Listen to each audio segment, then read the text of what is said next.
Good morning, everyone, and thanks for joining us today.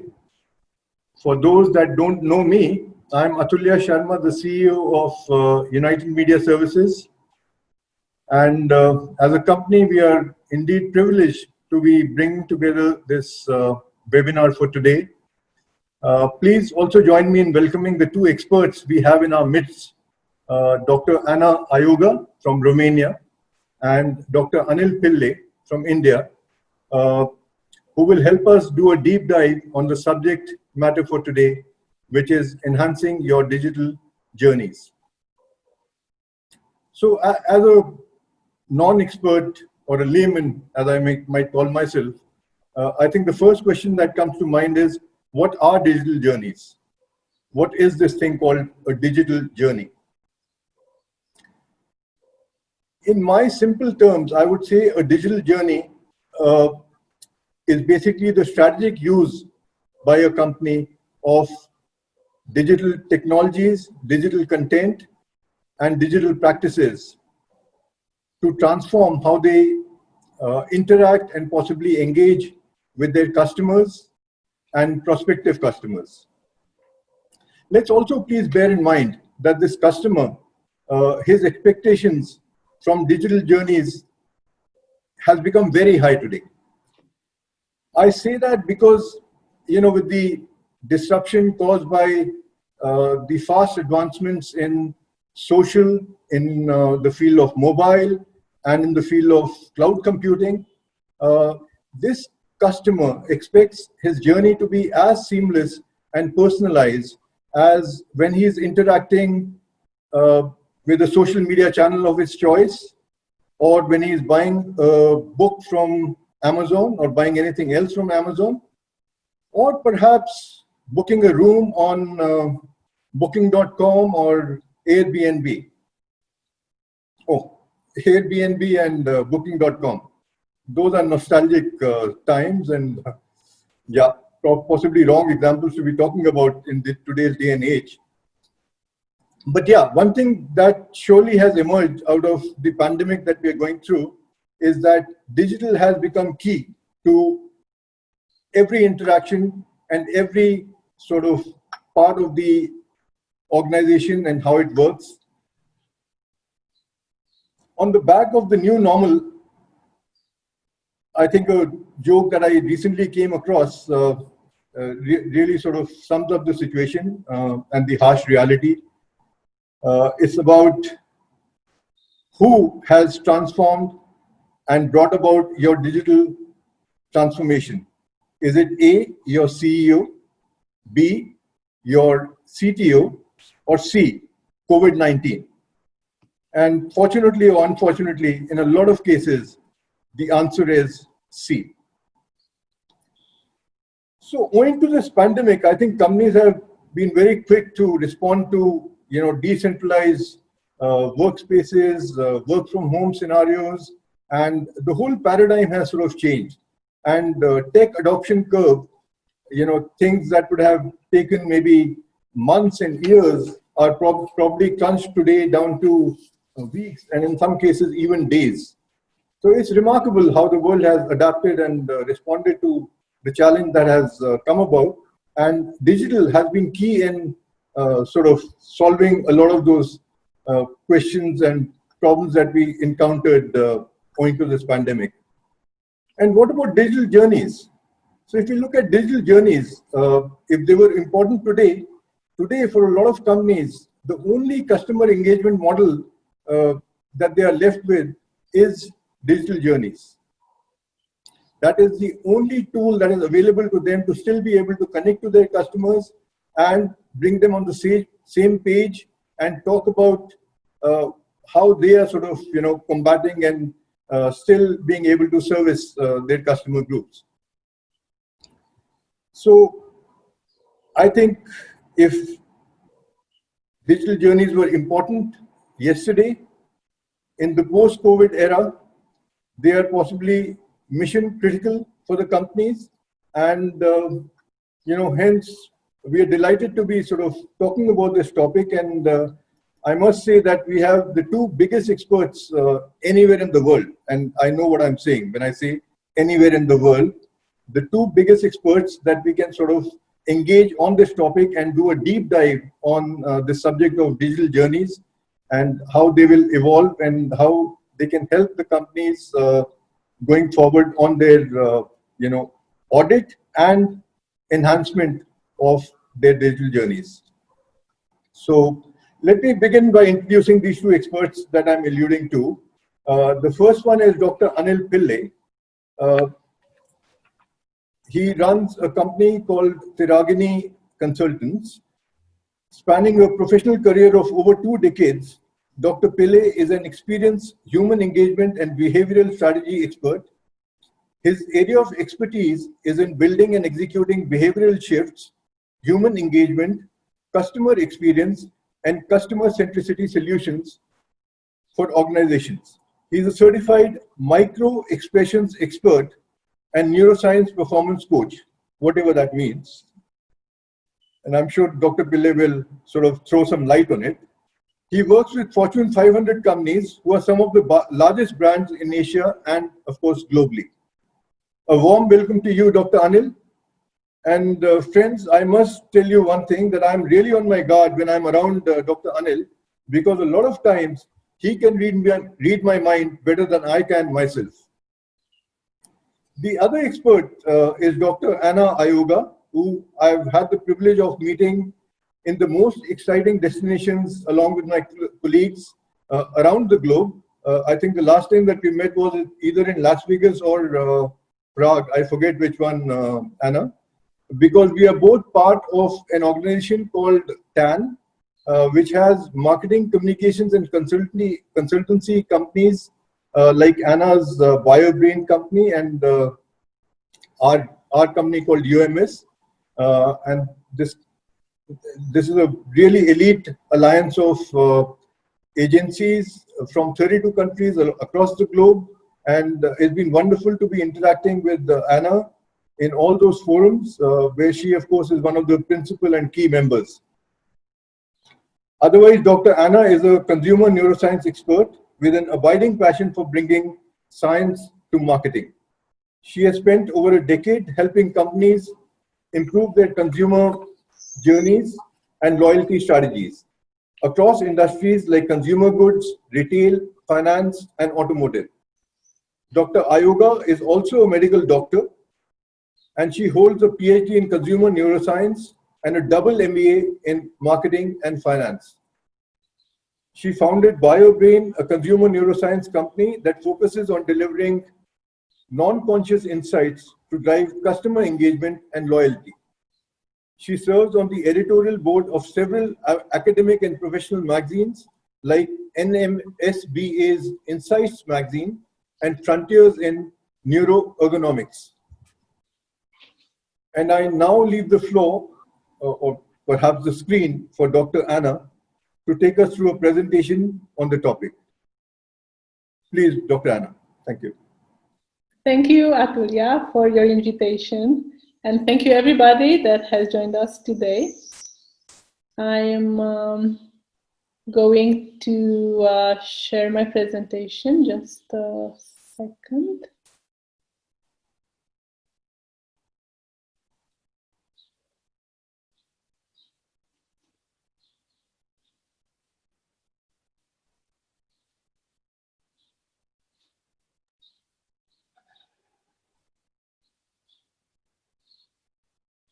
Is it okay?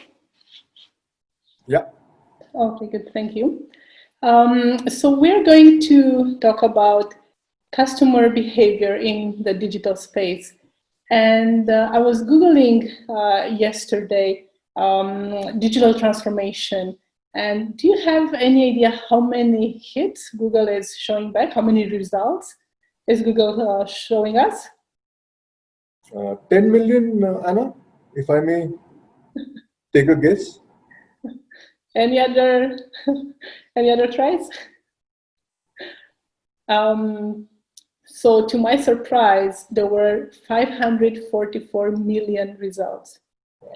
And then I Googled digital journeys, and there are like 900 million results on Google. So I guess everybody is an expert in digital something.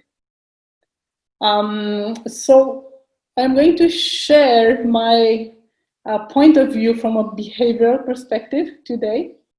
And during the last decade, we've seen websites transform from, let's say, e-commerce or e-catalogs, presentation websites. And if you are thinking about this too, I just clicked them yesterday. So this is how 2020 websites look like still.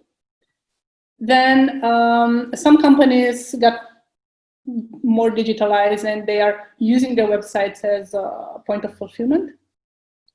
And of course, there are those companies that are making revenue out of their websites.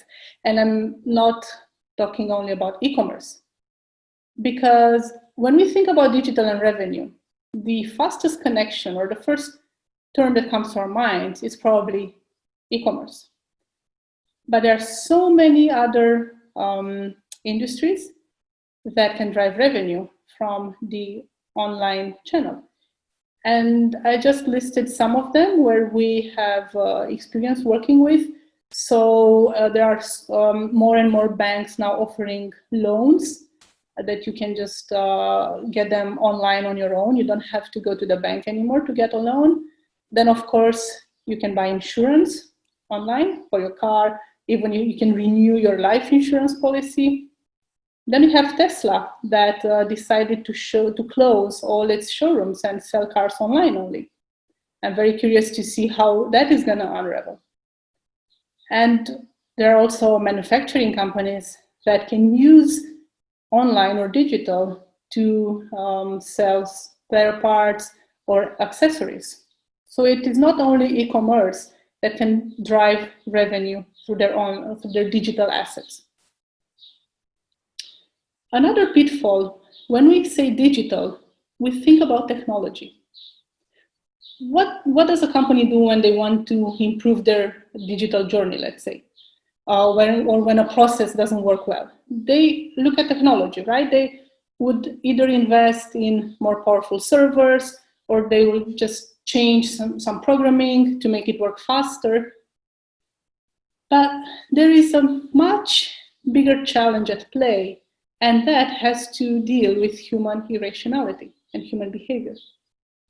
And in our work, in the last 2 decades of work, we've seen so many situations where people, customers, employees behave completely irrational when it comes to purchasing, decision-making, changing their jobs, you name it. And in the physical world, when we design a journey, we are used to taking into account that irrationality. We are used to how people behave because we've been doing this for a long time. But in the digital world, when people design journeys, they have this expectation that customers would behave in a rational way, because technology enhances this perception of rationality. And why is that? Because the digital environment or the infrastructure, the interaction, it looks orderly. You have a website, you just have to go through some clicks, and we expect customers to behave in that way that the journey was designed for them. But that doesn't happen. Customers do not follow the path that we designed for them. They get stuck somewhere, they get upset, frustrated. And the problem with rational or irrational behavior in the online world or in the digital world is that there is no one to help you out. Let's say in a physical world, you'd have, if you get stuck, you'd have someone to help you, to give you an advice. But in the digital space, you are left alone to your irrational behavior. It's just you and your irrationality. So why is it so important to understand human behavior? Because we, as humans, we are taking our biases in the digital space. And furthermore, in online, there is no empathy. There's no one that we can interact with and to help us out. As I said, if in the physical world, we go to a bank and we want to open an account, let's say, there is someone that is hand-holding us, they can explain, they can tell us which is the best option. If we don't understand something, they're there to answer our questions. But in the digital journey, if you get stuck, you don't know who to call. There might be a chatbot, but lately it's a robot, so you're not very happy to talk to. You might call someone, but then in the call center you have to wait and you don't have time for that. So then the journey gets broken, you're frustrated, and there's no one to help you out. What do you think would be the highest barrier to digital effectiveness? Would it be lack of IT infrastructure? Would it be lack of digital talent? In a study done by McKinsey, they found out that culture was the highest barrier. And I would also add context. So culture and context, they are one of the highest barrier. And I'm not talking about social culture here. I'm talking about the context that people are in, their level of understanding, their time, the time that they have to put to go through the digital journey to fix their issue. And this is why it is so important to understand human behavior. I'm going to go briefly through several factors or principles that affect our behavior in the digital space. And I'm going to talk about friction, biases, and motivation. So eliminating friction and biases in the digital world is very tricky because, first of all, that's not where we're looking at. That's not where professionals, when they want to fix a journey, they don't look at friction and biases. They look at technology. So they believe that technology is a bottleneck. So they would, as I said, invest in powerful servers. They would add some lean programming. And what usually happens with companies is that they take their physical journey and then just upload it in the digital world, and they expect it to work. So the digital journeys are not optimized for consumer or employee behavior. They're not optimized from a behavioral point of view. And then we wonder why are people churning, why are employees unhappy? Because of all the effort that they need to go through. And third, there is not so much expertise in applying behavioral principles to the digital world. So the first factor I want to talk about is friction. So that's customer effort. And there is a very interesting study done by neuroscientists at Oxford. And they found out that whenever we go through effort, the brain structures that are responsible for encoding pain, they get active. So it is like we are experiencing pain when we go through effort. And it can be any kind of effort. So, for example, you're trying to get a payment through something, a glitch happens, it doesn't work. You're getting frustrated because of the uncertainty. You don't know what's going on, what's the problem. That's pain. Your brain perceives that as pain. Another type of pain effort would be you have to go to a bank to fix something and there is a long line and you have to wait in line or there's no one available to talk to you. There's another kind of effort. So there are so many situations that where we go through effort as customers or as employees, and our brains hate that. So they will do anything they can to take us from the situation, and they would not encourage us to continue the relationship with the company that gets us through pain. There was research done some years back on around 97,000 customers, B2B and B2C. And they found out that if you make life hard for your customers, around 64% will stop buying from you. They'll search for a competing brand, and they'll stop recommending you. So customers are not happy if you make their lives hard. Whereas if you make lives easy for them, a higher percentage are going to continue to do business with you. They recommend you to other brands. So it's around almost 80% of people that customers that are happy to continue doing business with you. And around 1/3 are going to put in some effort to write a good review about you. Traditionally, effort is measured through a question, kind of like the NPS, the Net Promoter Score. So the question is, how easy was it to do business with us? And it's not really actionable and doesn't provide too much insight. So what we did is we looked at effort from a different angle, and we used neuroscience to measure effort. So we split effort into 3 dimensions: physical, time, cognitive effort, and we're also measuring the emotional impact. So physical effort would be you have to go to a bank to pay some invoices, let's say. Yeah? So, for example, my parents, before the lockdown, my parents would always go to the bank to pay their utilities because they believed it's safer to have a piece of paper showing that you paid. And they did not really believe that online is trustworthy, so they would not pay their bills online. Because of the lockdown, they couldn't go out, so they had to move on the online channel. So there was a lot of cognitive load, a lot of mental load for them to get used to the new channel. And they were not really happy, but they were forced to do it.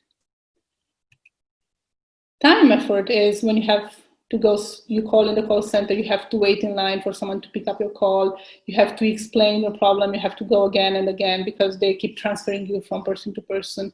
And this is also very frustrating, especially for those that do not have time. And then there's cognitive effort that is difficult to measure in a traditional setting. If you ask people, for example, did you understand the contract?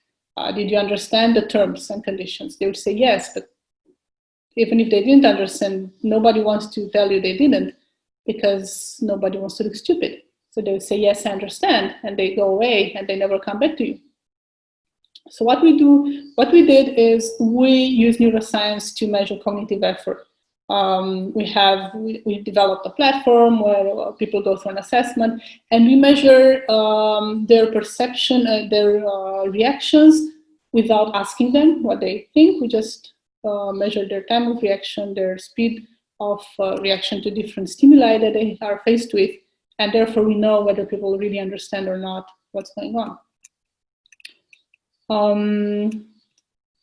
So what is cognitive load? Because I was talking about that. How many of you are actually reading and understanding the loan contract that they sign with the bank, or the terms and conditions of a software?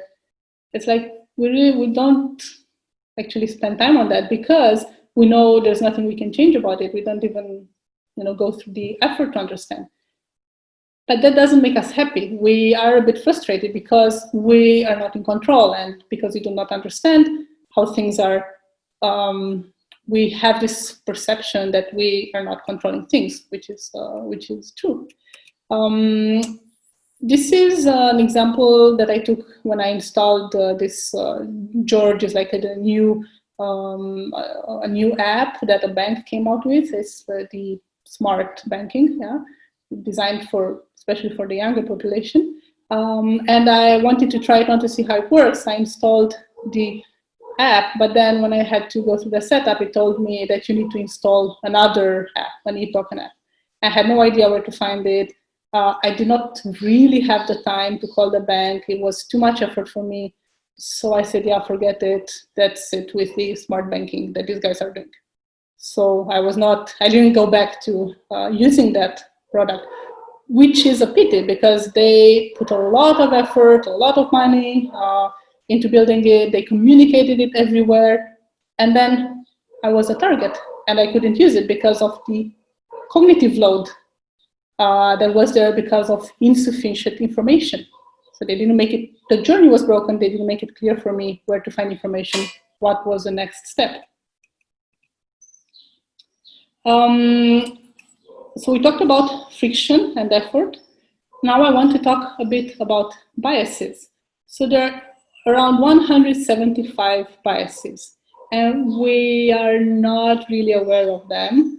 We might be aware of some of them, but the tricky thing is that even if we are aware of them, we can't cancel their impact on our behavior. And I just want to talk about a few biases that have that impact the digital journey. And one of them is peak and rule. I don't know if you are familiar with it. It's a concept that was put forward by Kahneman.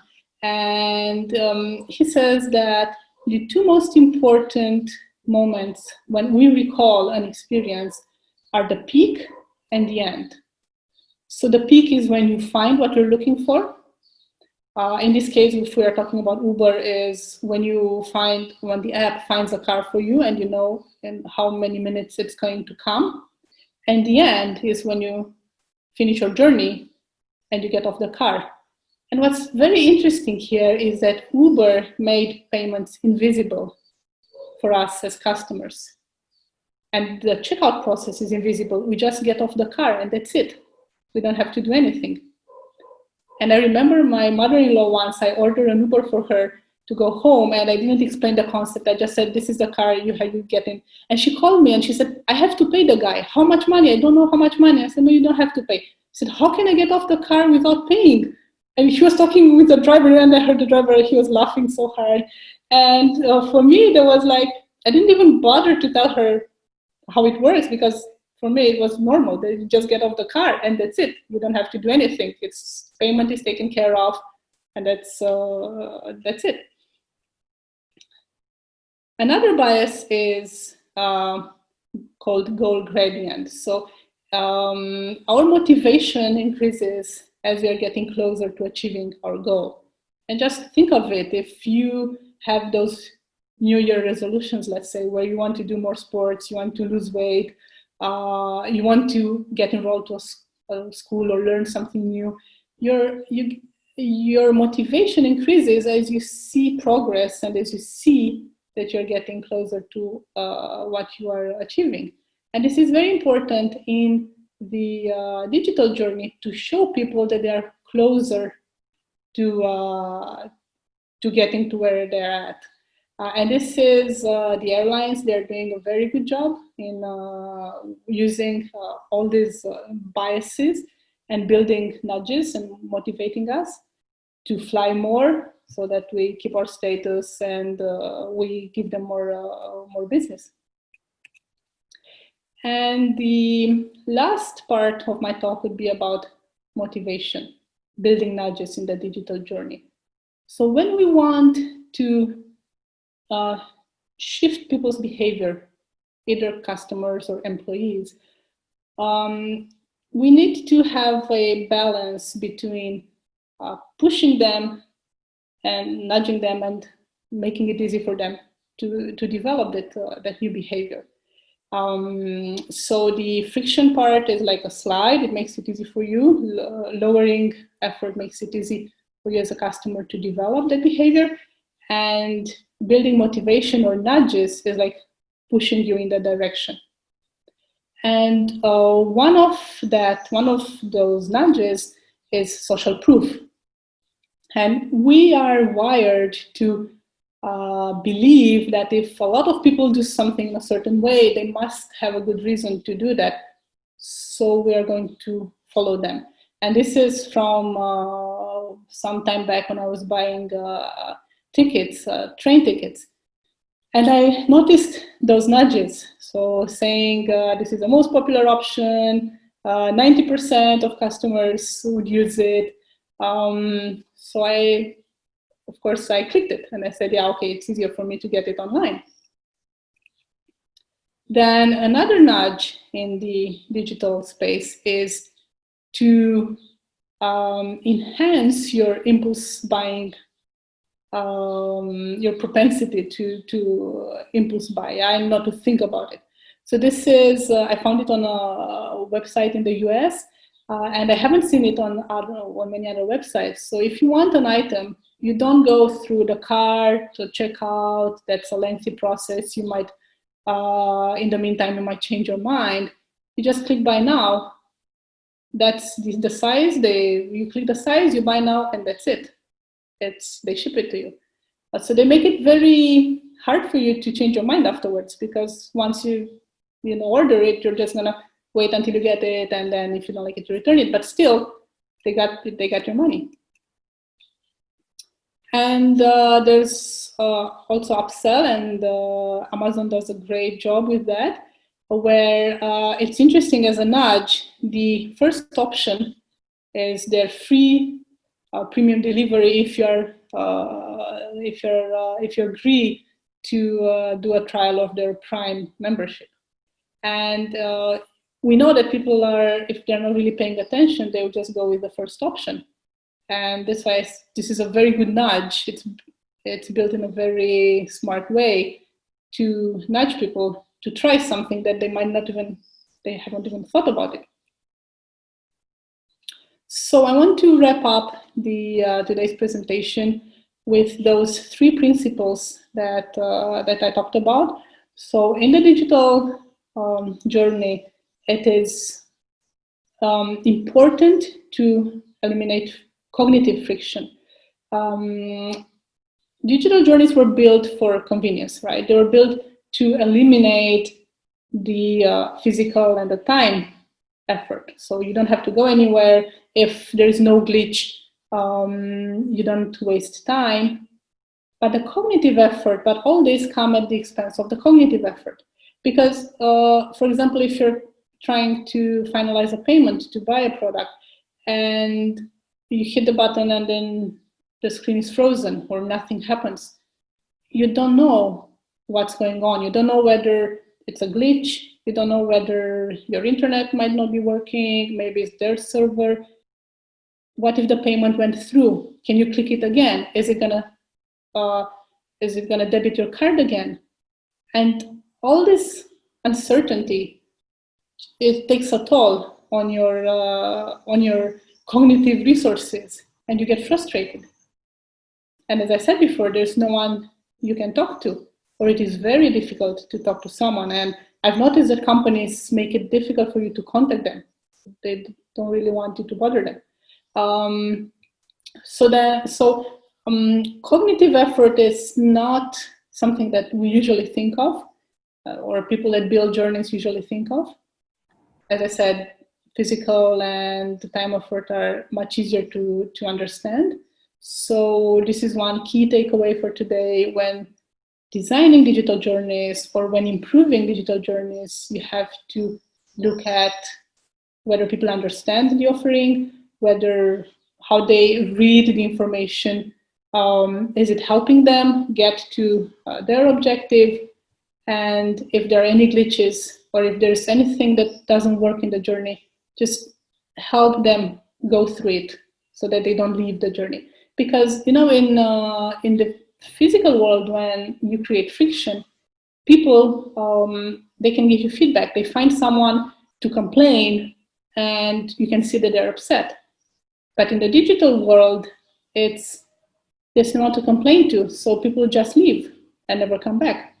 Or they would go on social media and complain about the experience, but then it is already too late because the damage was done.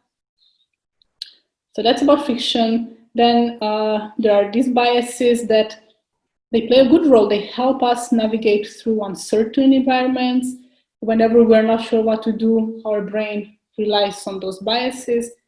But on the other hand, they, because we have those preconceived ideas and those habits and automatic behaviors that we keep repeating, those biases, if we don't take them into account when designing the journey, they can break the journey for us as customers or employees.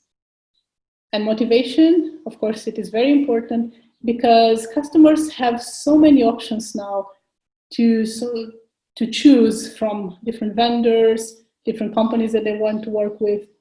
So if the journey is complicated and there's no motivation for them to come back, why would they do that? Thank you. I'm giving the floor, the screen back to Atulya for the Q&A. Yeah, thank you so much, Anna. That was a lovely, insightful presentation. And Dr. Anil, if you will please join in answering some of the questions that have already started pouring in. Let me just begin with the first one that I have up here, which is about Anna, in your presentation, you spoke about context and culture and about emotions. So how do you get these insights to design digital journeys? All right. So, one of the most traditional ways of getting insights from human beings has been to ask human beings. Now, you can either ask by, calling up people or meeting people, or you can ask them by giving them a questionnaire to answer. Unfortunately, both these methods are insufficient when it comes to understanding emotions and understanding contexts that lead to certain decisions.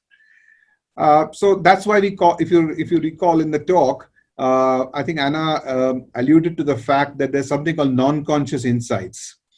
So all our insights are either conscious insights or non-conscious insights. So conscious insights are something that I can intellectualize, I can articulate, and therefore I can give an insight. So for example, if I give you something hot in your hand and I ask you, are you comfortable? And you'll say no because it's hot. So that's a conscious insight. It comes from the senses. It's articulated. It's finite. It's definite. On the other hand, let's assume you went to buy something and you almost reached the store where you wanted to buy something, and as soon as you put your hand out to buy that thing, somebody else just picked it up, and that was the last item on the shelf. And you've been looking forward to this toy that you wanted to gift your daughter, and it is her birthday, and you were all prepared to buy this gift for her. You've planned it for months. You reached out to that gift, and the last moment somebody just plucked it out of the shelf space, and that was the last gift on that retail store of shelf. The emotions that you go through, right, are a multitude of emotions, and it is therefore the toy in itself perhaps would be $10. So the value or the commercial value of the toy is just $10. So the rational response is, okay, a $10 toy didn't come to me, so what's a big deal? I can always buy another $10 toy. But the emotional overload of that moment is very, very high, and that can make or break loyalty, that can make or break engagement, that can make or break affinity. Now, to get to that insight, I cannot come to you and say, so how did it feel when you lost that toy? It's a bit like a reporter shoving the mic below you when you're in an earthquake. So how does it feel to be under an earthquake, right? It's stupid. So therefore, and that's where neuroscience comes into play. And what neuroscience does is it uses non-conscious methods to get insights out. And one of the most scalable methods of doing that is a method called the implicit association test, which we have a platform for. And you can do it multilingually. You don't have to meet people. It comes as a link on your mobile phone or smart device. And it's all but like a 6 to 8 minute assessment. And you can't game the assessment because it actually plays in the non-conscious insight. And it's highly scalable. For example, we've done insight projects using non-conscious assessment, going from 100,000 to close to 1 million globally across 18 different languages, including the Middle East. And you get some very, very good insights on the emotions, the attitudes, the context, the barriers. That's really, so that's really the power of neuroscience that can be unleashed. And it makes all the more sense in the digital environment. Lovely. Thank you so much. Yeah, so another question that has come from the audience is about neuromarketing and behavioral sciences that Anna talked about in her presentation. Are these both applicable to the digital journey? So there are 3 questions. So I'm just trying to club those 3 and ask you a single question. So is it possible, if I may rephrase that, is it possible to use behavioral science to possibly apply it to digital journeys? And how do we go about doing that? So I'll also let Anna answer this. I'll give my take. So essentially, if you do not apply behavioral science to digital journeys, you're setting yourself up for failure. And I think a large portion of Anna's talk dealt with the fact that we are obsessed. The minute we say digital, we're obsessed with technology, right? We talk about PHP, we talk about Oracle, we talk about the database, we talk about server farms, we talk about click-through rates and all that, which is all well and fine because technology is an enabler. But like Anna mentioned in her talk, human beings are highly irrational. Why do we choose red over blue? Why do we like a certain kind of nose and don't like another kind of nose on a human being? Why do we get attracted to person A and not to person B, even though person A and person B both are likable human beings, right? Why do we take the same route to work every day? Why is it so difficult for us to choose another route, right? Because we are irrational. Human beings are highly irrational beings. We'd like to kid ourselves that we are very rational. And what happens is, in the digital world, because of the infusion of technology, we believe that rationality is a cornerstone of our decision-making process. Nothing could be farther than the truth. So therefore, if you're looking at digital journeys, if you do not understand human behavior and how to account for human irrationality, you're going to design a journey that could be technologically perfect, but suicidal from a behavioral perspective. And like I said, over my last 2.5 decades, I have seen tons and tons of customer journeys. Many of them highly, faultily designed simply because the technology underlying demanded it so. So that's really my answer on how and why you necessarily must look at the behavioral aspect, because human beings don't change whether they are in front of a computer or they're in front of a shopping line in Al-Futtaim. They're still the same. Their irrationality is still the same, right? And that's the reason why you need to look at behaviors. And that's my take. Anna, if you have want to add on to this. And we have to also be aware of the fact that during this pandemic, we have some customer segments that were forced to embark a digital journey. They were not used to it. I was giving the example of my parents paying their bills online. So they also had to order their groceries online. And they were not used to doing that. My mom would go to the store every day if she needed something. They just should not even think about it. Should just go buy whatever she needed and come back. So now they had to plan and they had to buy online and it had to go through an interface that they were not used to. So given that we have these segments that are forced to onboard on a digital journey, they might, if the journey is not okay, if they can't go through it, they might resent the company. They might say, well, I don't really want to buy from Carrefour anymore because look through how much pain I have to go every time I need to order stuff from them. Or it happened to me, I ordered with another retailer and they didn't bring me all the product, but they billed me for the initial order. So then I had to go through a process of getting my money back. It was very unpleasant. So when we design the journeys, we also need to think about the other customer segments that were not there. And the journey was not designed for them, and we need to adapt it for those people.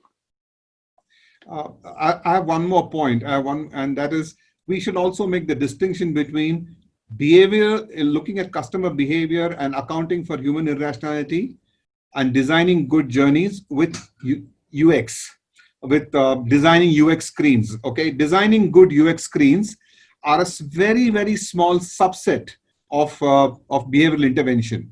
So putting an icon there or putting a certain color scheme or make it aesthetically looking good, these are all small subsets of a larger behavioral. So it's not that they're not important, but they're a very, very small fraction of what constitutes good behavioral design. Yeah. And of course, I can see a whole bunch of questions now starting to appear on the screen. So I'm sure, Atulya, you will yes. Guide us through those questions. Yeah. So just taking on from that, answer that you were giving us, another question that has come is about how do you measure cognitive friction? Very good question. So essentially, again, it's very interesting. As human beings, we're very wired to look at physical effort and time effort, because these are visible components of the effort that we put in. So if you were to get up in the morning and go to work, there's a physical effort that you indulge in, and that's very visible to you. You get up, you dress, you take a shower, you eat your breakfast, you sit in a car. So there's a lot of physical effort and calorific value that you expend in towards that set of efforts, a set of actions.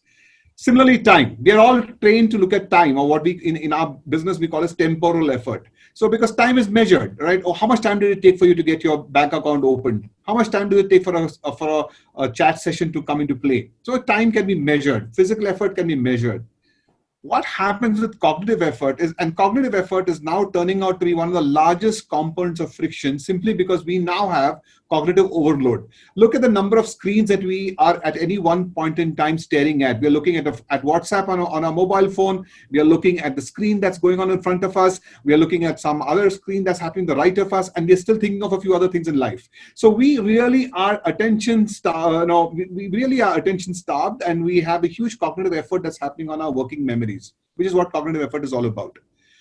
Again, you can't really go to somebody and say, how much cognitive effort have you put in? When, for example, take the example that Anna gave on signing a loan document.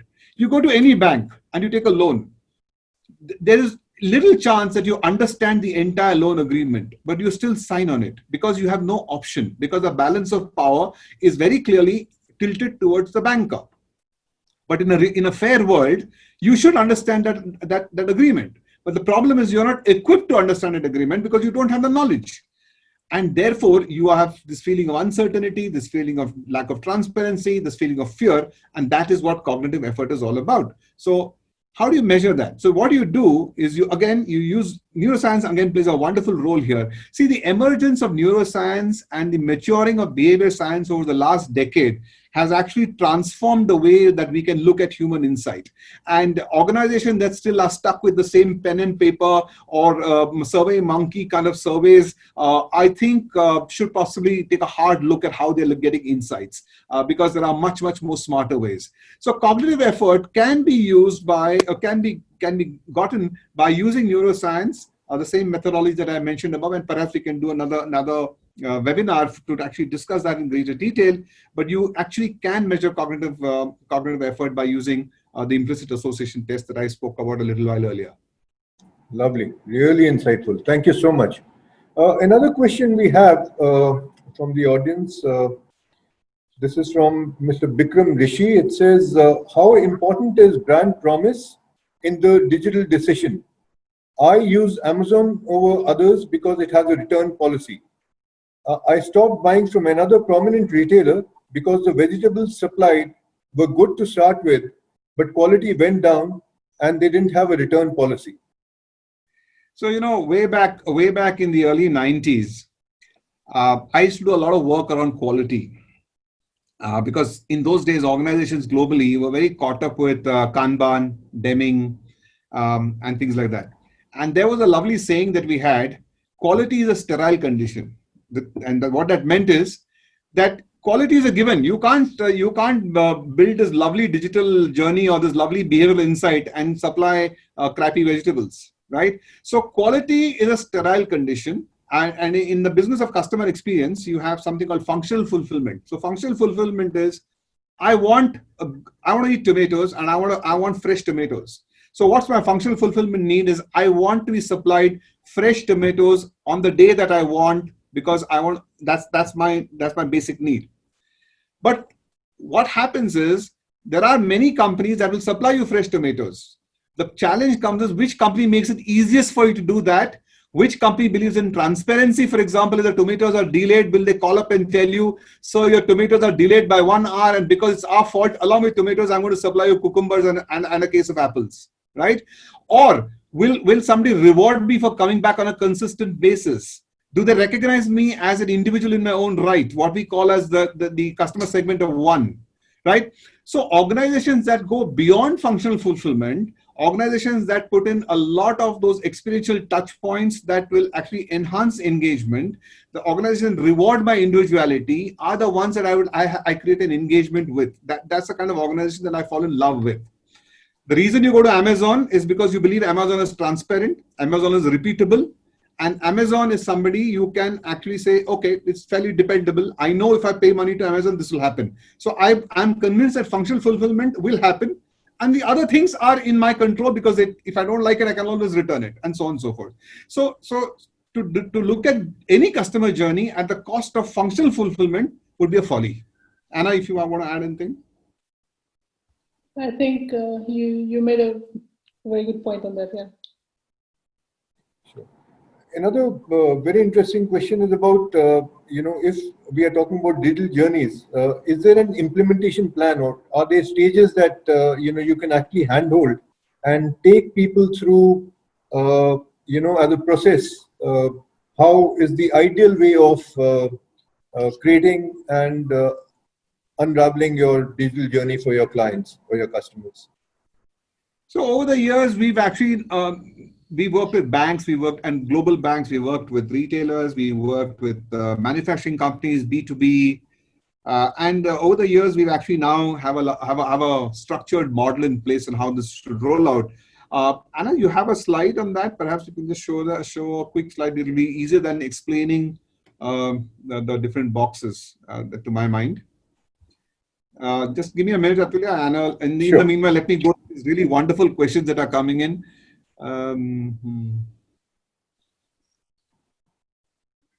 Okay. Okay, so I can share it now if you want to talk about how it works, right? The process, right? Yeah. Just so that the audience, whoever asks this question, then gets a. Yeah, so typically when you look at a journey, you pick the journey that what we call as the most impactful. So what are most impactful journeys? Are journeys that have the potential to generate revenue, because in the post-COVID world, I believe that one of the most important things is going to be cash flow. Is going to be how quickly can I actually monetize my customers, and how quickly can I get value from my existing sales initiatives. And if you recall, in the beginning of the session, Anna had 3 stages of digital evolution. One was where you had a brochure as your website, didn't do much, just told people that, hey, this is what I do. Then you went on to point of fulfillment, where you come register yourself as a customer or a complaint. And third is where you actually generated revenue. The post-COVID world, the biggest shift that's happening in the digital world is people are now saying, can my digital asset be my sales guy or a salesperson? Can my digital asset generate revenue for me? And if it is not generating revenue, why do I have a digital asset? Why am I investing money in a website, or why am I investing money in a digital asset which is not revenue generating simply as a point of a brochure? So therefore, we look at it. So we have categorized this as purposeful journeys. So purposeful journeys are journeys that have the most impact on revenue, on sales, on cost of sales, right? So essentially, when you choose that, so you choose a journey that's a set of journeys that are purposeful, and then you get the baseline insights. Where is the friction? Where is the sludge? Sludge is basically things that prevent you from going ahead, right? What behavioral principles are being violated, right? There are many examples I can give of how people don't chunk information together, how people ignore social proof, how people pay very little attention to goal gradient, and so on and so forth. The 175 biases, we keep violating one or the other at any point in time. So what are the ones that are relevant to your customer that you're violating? Not that you look at all of 175. So you get those insights. And in the insights, again, in our business, we call them as what are the barriers to engagement and what are the drivers to engagement. So if my objective of that purposeful journey is to enhance the sales of spares, let's assume I'm an organization that's looking at selling spares. And I'm now taking purposely a B2B example because I think there are a lot of B2C things floating around any which way. So if I'm looking at selling spares is my purposeful journey, right? What is preventing my customer today from engaging in the journey to buy spares from me, or to buy an AMC, or to buy any knowledge-based services? So I get the barriers to engagement and the drivers to engagement. And then we do the design. And then in the design, we look at the UX, we look at the biases, we look at the friction, we look at the motivation. And we actually then design the journey to meet all those things that Anna spoke about. And then we will run the implementation. And if the customer needs a technology bit also to be implemented by us, happy to do that. Otherwise, they can do it internally. They can do it from whoever. And that's really how, and there you look at your, what are the resources constraints. So one of the things that Anna spoke about is, one of the reasons we don't design behavioral journeys well is we simply do not have the knowledge to do so. Organizations and their internal teams are not equipped because we've never been taught to do that, right? And that's something that we handhold. We train internal teams so that they scale up, so that they can then recognize in the future are biases creeping in, right? Is friction creeping in, so that they can then set things, right by themselves. So this is a very broad, very broad plan that we put in place, Atulya. Okay, Dr. Anil, just taking on from what you just explained, do you need to be physically present when you're hand-holding a client for this, or can it be done remotely, and how does it actually work out? Not at all. In fact, we don't have to be present remotely at all. In fact, that's the whole purpose of a digital. So if we are designing a good digital journey, our work also has to be digital. So we don't have to be physically present. So I don't have to ever step foot into a client's office. Not that I don't like to, I would love to, but I don't have to. Sure. I think there's another question in the same vein about what stops companies to move to digital. Can you mention any root cause? I think you answered that by way of the fact that digital assets, unless they are actually reaping dividends for you and do become revenue generating models for you, there's no point sort of just pumping money into it and just ending up having a brochure sort of a site or brochure sort of an app. Imagine this imaginary conversation between the head of digital or the head of marketing and the CEO. So you go to the CEO and say, I want $100,000 more to enhance my digital assets. And the CEO's first question is, where is the ROI? Okay, because the CEO is still looking at your digital assets as brochures or point of fulfillment. But now reimagine the conversation if the head of marketing or head of sales or the head of digital went to the CEO and said, I am going to relook at our digital assets so that we can actually get a sales pipeline of $1 million. Now let's look at that conversation once again. So, it's all about how you really look at those digital assets. Another question a little away from the topic that we're discussing today, but again, very pertinent in the realm of what we are discussing. This is from Mr. Mohammed Al-Lawati. He's asking, do you think humanizing chatbots is possible through extensive feeding of humans' voice patterns, definitions of emotions, and accurate description of human physical behavior? So, humanizing chatbots. Yeah, what Mr. Allawati has actually asked is actually a broader AI-related learning environment. So typically, all AI. We do a lot of work. At least I personally do a lot of work in the space of AI and try to understand how AI makes sense in customer engagement. And what's happening is that today you have a lot of organizations and a lot of work and a lot of initiatives being done on how to humanize chatbots by actually, as Mr. Allawati mentioned, feeding them with emotional contexts, feeding them with facial recognition, feeding them with cues and triggers. So that's an ongoing project. And the ultimate quest is to have a humanized chatbot. But are we there yet? No, we are quite some distance away from humanized chatbots. And one of the best example I can give you was, I think a week back, the federal German aviation minister sent a message to Lufthansa's Twitter handle saying that I'm pretty upset with the fact that Lufthansa has cancelled flights out of Berlin at the last minute. And the response was, "Thank you, sir. Our sales rep will get in touch with you by today evening." So you see, that's a very good example of how we're still some distance away from humanizing chatbots. But yes, that would be the goal. And I think we would see that very soon. In my mind, I think it's around the corner. I think there is a challenge here to humanizing them, and it comes from the cognitive load that we have when we need to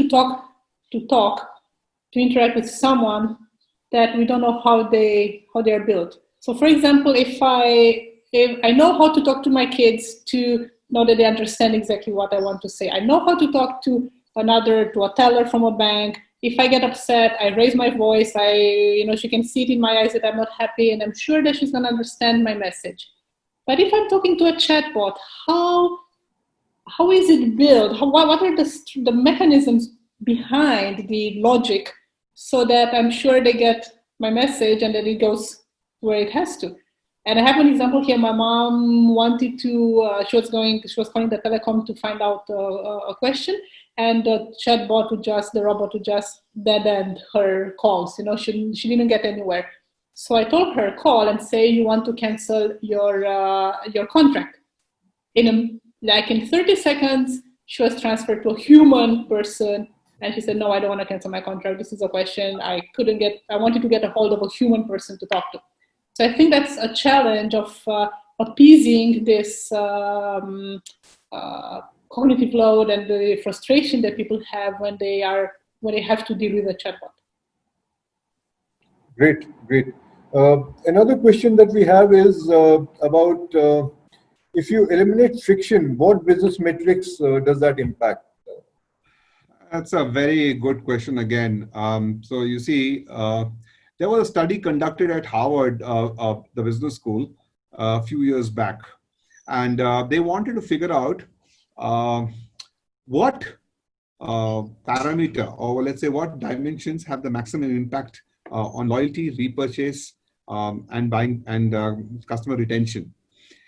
This was done by Harvard's commercial business research. So it's available and people can go and look at it. It's done by CEB Global. But it's a while back, and if somebody wants, I have the research paper. If somebody wants it, I've distilled it down into a very digestible pill. So you don't have to read all in 100 pages. It's very simple to look at.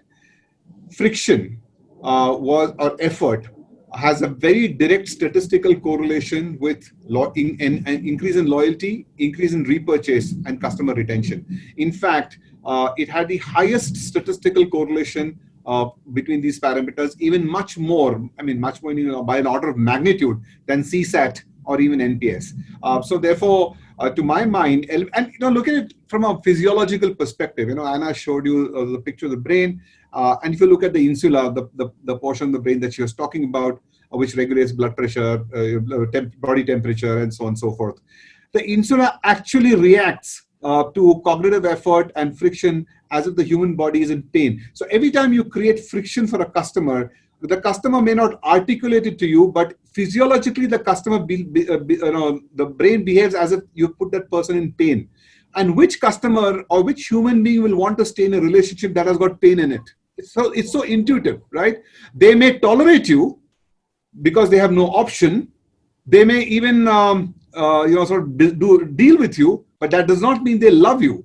They will move away the first opportunity they get, right? And this also brings me to another very important, very adjacent question. I noticed a couple of questions asking on trust and COVID. It's very, very, very key.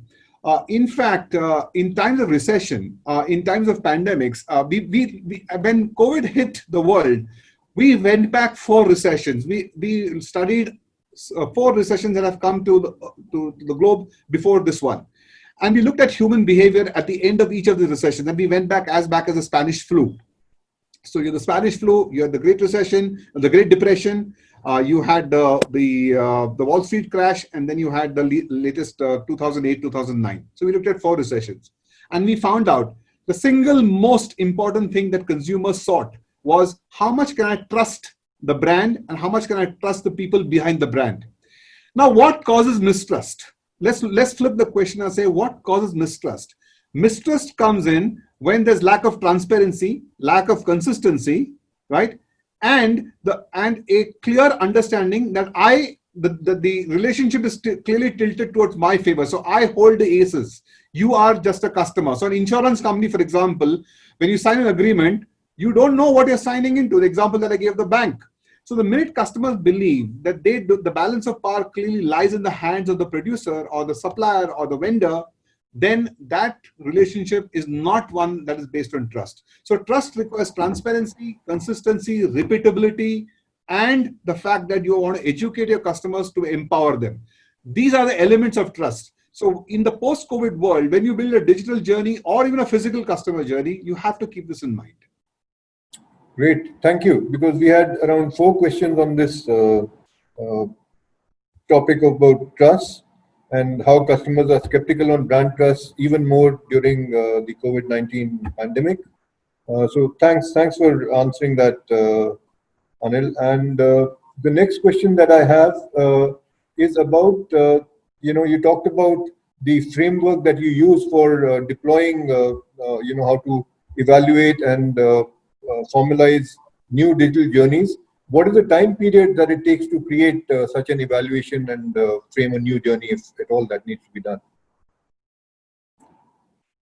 The metrics and then the actual implementation of a new digital journey, how long is the time period for that? Anywhere from 3 weeks to around 6.5, 7 weeks. So that's really usually the time frame. Okay, Mr. Mayusha, I hope you got your answer. Okay, there are 2 questions which are more pertaining to neuroscience rather than digital journeys as such. But again, I think that gets me to the point about inviting you to again back onto a webinar that we would want to do with you on neuroscience. It'll be amazing to have you there because I know that's your core sort of discipline. And I'll read out these questions just to show you how the audience is reacting to whatever you talked about in the context of neuroscience and behavioral science. So the first one is about how colors on packaging are related to neuroscience, and can you help with some examples on color? So that's the question that has come. Okay, so I think there's a theory about how colors impact us and the emotions that we feel when we look at different colors. I think it is overrated. The theory is overrated. Of course, if you sit in a red room, you're not going to feel comfortable unless you really love the color. But if you look at packaging, it's not that I'm going to buy a product that's more red or more blue. I remember of a research that was done in a supermarket where they had people so people would get a list of different products that they had to buy, different categories, and they were racing around the clock. So the person that would buy all the products in the categories would win, let's say, yeah?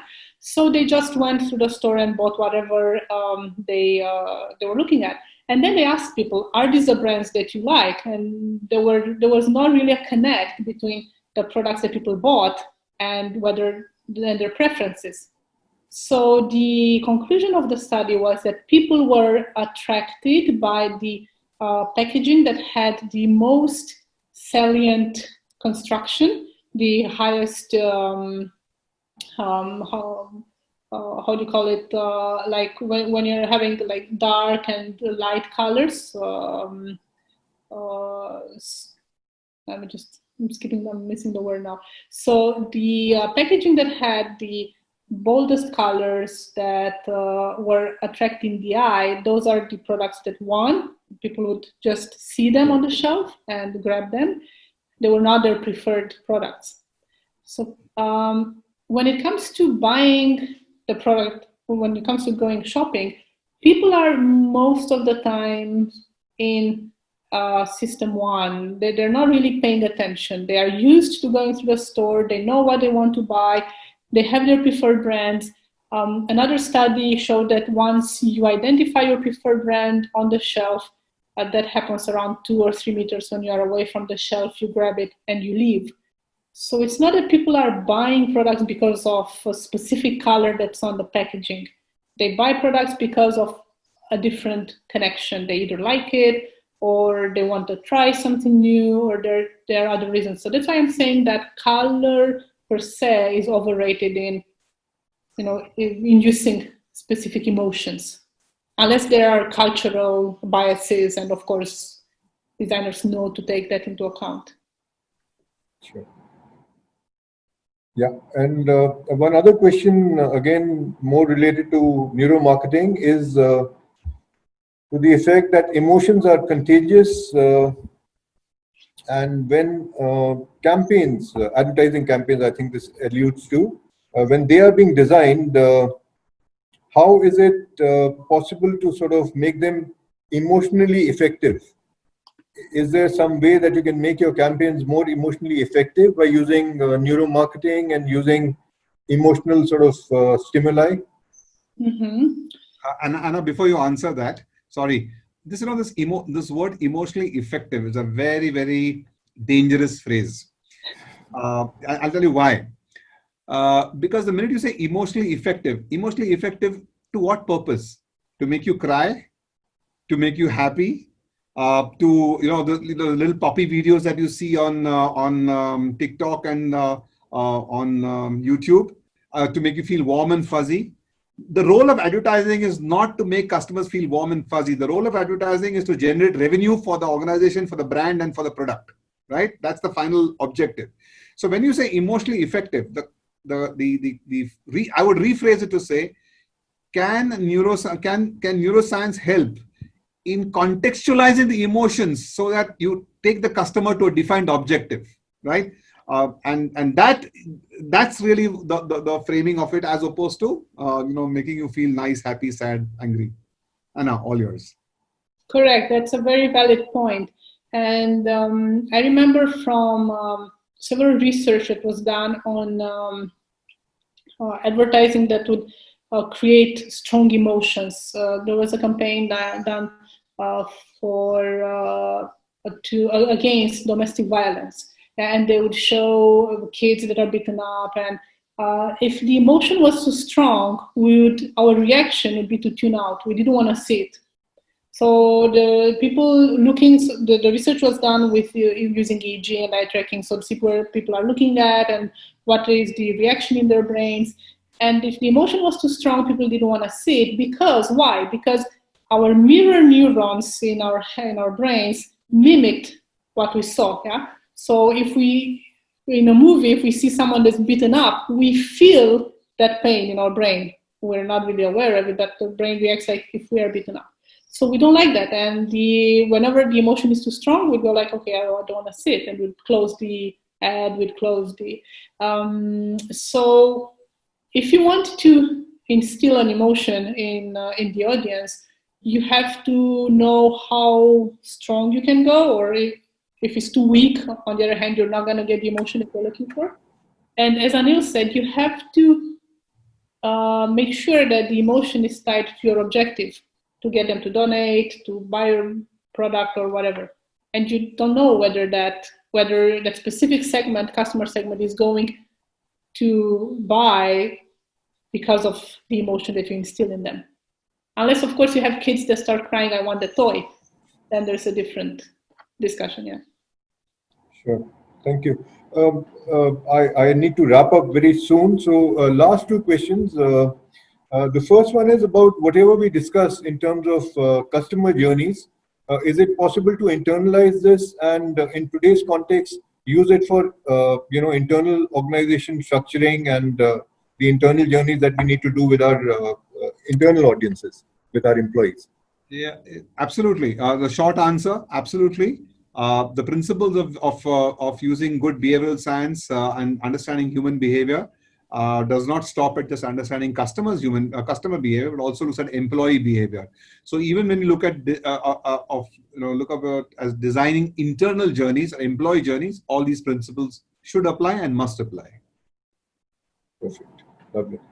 And one last question, and I promise that it is going to be the last one. How do you strike a balance between getting out from the legacy system that you currently have and build up a digital-based business model without compromising on bottom lines and shareholder value? It's like transforming your business from legacy onto online, brick and mortar to online, whichever way we can. So that's another very good question. So this pertains to a business model. So you see, the thing is this, that in an environment post-COVID, where customers now want to get to no-touch environments as much as possible, at least in the near term, not going digital has serious consequences. So, if at one point of time there was an option of let me be just a physical organization and I don't need a digital presence, or at the most I need a digital website where people can see what I do and they can just come and fill an inquiry form. That was good enough in the pre-corona days. And Atulya, you started this session with a joke. Who drives digital transformation? It is the COVID virus, right? So today, when organizations are looking at employees working from home, you're looking at employees not being physically in touch with each other, nor with the customer. You're looking at customers making buying decisions, sitting in the comfort of their home or from their mobile phones or their laptops. Not going digital is not an option. The question is, who do you go digital for? Which segment of your customers should you go digital for? And what revenue should you expect from those digital assets? And how do you get to that revenue? Those are the important questions to ask. And that is where what you need to do. And that then does not disrupt your shareholder value, because now, again, you are now looking at digital as a very clear revenue earner as opposed to a cost center. So revenue earners cannot disturb shareholder value, cost centers do. Thank you very much. Very insightful, Anil. And if you would like to join, because I'm going to be wrapping up, I know we've far exceeded the time limit of 1 hour. And thanks for indulging us, the experts, Anna and Anil. So, Anna, if you have any last comments, otherwise I'll just take the liberty of it was a great conversation. I'm very happy that you invited us, and I'm looking forward for the next one. Lovely, lovely. Thank you so much. And I think there is some questions in terms of how to get engaged with these metrics and how to actually get started with digital journeys and frame them the way you people are prescribing them to be done. So we will take those inquiries and possibly put them on directly onto you, and we can take it on from there. And we will be doing a webinar soon on neurosciences and neuromarketing. So on your behalf, if I may commit to my August audience today, I'll take that liberty, please. And thank you again so much for joining in. It has really been amazing and really, really stimulating. Thank you. Thank you. Thank you for your time.